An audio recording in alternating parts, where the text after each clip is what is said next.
श्राद्ध पिंडदान तर्पण करने से श्राद्ध इत्यादि का बहुत महत्व है। त्रिपिंडी श्राद्ध करवाइए। ब्राह्मणों को यहाँ ही जिमा सकते हैं, जैसा पितरों का श्राद्ध करता है, श्राद्ध कर्म ये श्राद्ध प्रायश्चित करा देता है। और इसी कारण ये सभी धर्मगुरु पंडित ब्राह्मण गया क्षेत्र में पिंडदान करने को कहते हैं। अब आपको दिखाते हैं पुराणों में क्या कहा गया है, सदग्रंथ दिखाते हैं। देखिए महाभारत जो हिंदू धर्म का सर्वश्रेष्ठ सदग्रंथ है, महाभारत में क्या लिखा है। महाभारत के अनुशासन पर्व अध्याय 143 श्लोक 16 और 17 में यहाँ पे दोस्तों स्पष्ट रूप से आप देख सकते हैं कि श्राद्ध का भोजन करने को बिल्कुल निषेध बताया गया है। अब देखिए ब्रह्म पुराण क्या कहती है श्राद्ध के बारे में। ब्रह्म पुराण अध्याय 223 श्लोक 23 और 24 यहाँ पर भी महादेव जी बोले कि श्राद्ध और सूतक का अन्न कभी नहीं खाना चाहिए। यहाँ पर और भी बहुत सारी बातें लिखी हुई है जिसकी बात हम किसी और वीडियो में कर सकते हैं, लेकिन ब्रह्म पुराण के इस श्लोक से सिद्ध ये होता है कि श्राद्ध का भोजन करना यानी अन्न खाने को निषेध बताया गया है। आगे और देखिए पद्म पुराण में क्या कहा गया है।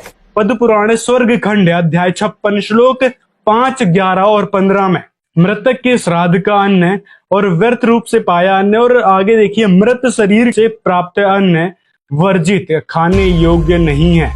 स्कंद पुराण में भी देखिए, स्कंद पुराण प्रभास खंड प्रभास क्षेत्र महामत्स्य अध्याय 207 श्लोक 14 में महादेव जी बोले कि संचयन श्राद्ध में भोजन करने से संपूर्ण जीवन का अर्जित पुण्य नष्ट हो जाता है।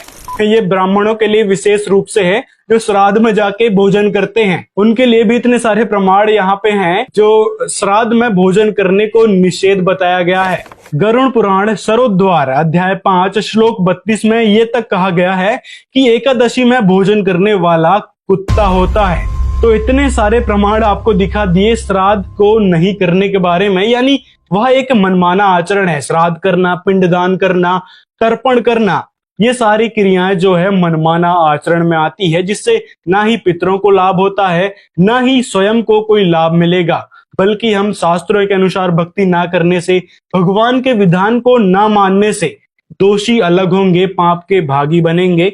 यह हमारे पवित्र सदग्रंथ ही बता रहे हैं। विष्णु पुराण के अध्याय 15 के श्लोक 54 और 55 में देखिए क्या लिखा हुआ है।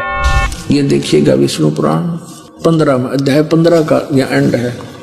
ये 16वां यहाँ शुरू होता है, ये 15वें के लास्ट में 213 पृष्ठ पे क्या बताया है। यहाँ बताया कि राजन 213 पृष्ठ पे राजन श्राद्ध करने वाले पुरुष से विश्व के देवगण, पितृगण, मातामह और कुटुंबीजन सभी संतुष्ट होते हैं। हे भूपाल, पितृगण का आधार चंद्रमा है और चंद्रमा का आधार योग है, इसलिए श्राद्ध में योगी जन को नियुक्त करना अति उत्तम है।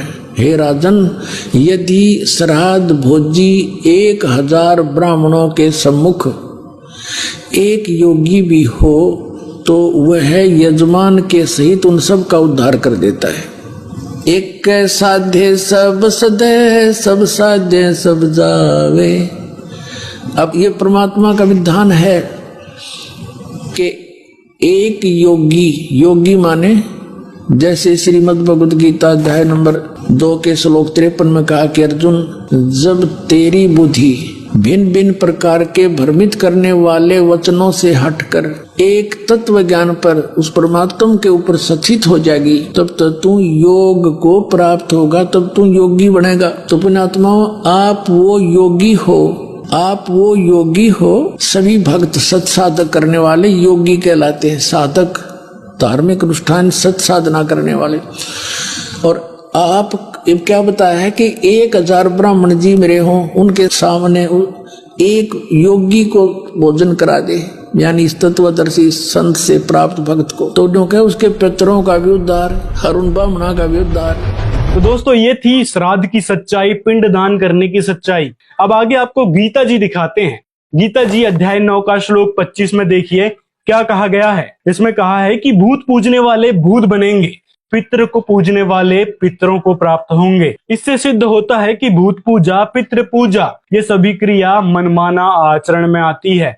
और मनमाने आचरण के विषय में गीता अध्याय 16 श्लोक 23 और 24 में स्पष्ट रूप से कहा है कि इससे ना तो सुख होगा, ना ही कार्य सिद्धि होगी और ना ही गति मिलेगी, यानी पूर्वजों की कोई गति नहीं होने वाली है इन सारी क्रियाओं से। यदि दोस्तों आप इतने सारे प्रमाणों को देखकर अब भी आप इन लालची गुरुओं की वास्तविकता नहीं समझते हैं तो समझ लो कि आप धार्मिक नहीं रहे, ना ही आप परमात्मा को प्राप्त करना चाहते हैं। बस इसी प्रकार के ढोंग में लगे रहना चाहते हैं जैसे ये कुछ लोग करने लग रहे हैं। कौए एक पकड़ लिया और बस लगे हैं ड्रामा करने की हाँ भाई श्राद्ध तो हमारा कंप्लीट होना चाहिए, चाहे कोई भी कौवा भोजन करे। यह एक फर्जीवाड़ा इन नकली गुरुओं के द्वारा चलाया जा रहा है जो कि शास्त्रों ने व्यर्थ की क्रियाएं बताई है। और मार्कंडेय पुराण से तो आपने देख ही लिया कि रुचि ऋषि स्वयं कह रहे हैं कि पितृमहो वेदों में इस श्राद्ध आदि कर्म को अविद्या यानी मूर्खों का कार्य कहा गया है। तो इससे स्पष्ट होता है कि श्राद्ध निकालना वेद विरुद्ध साधना है।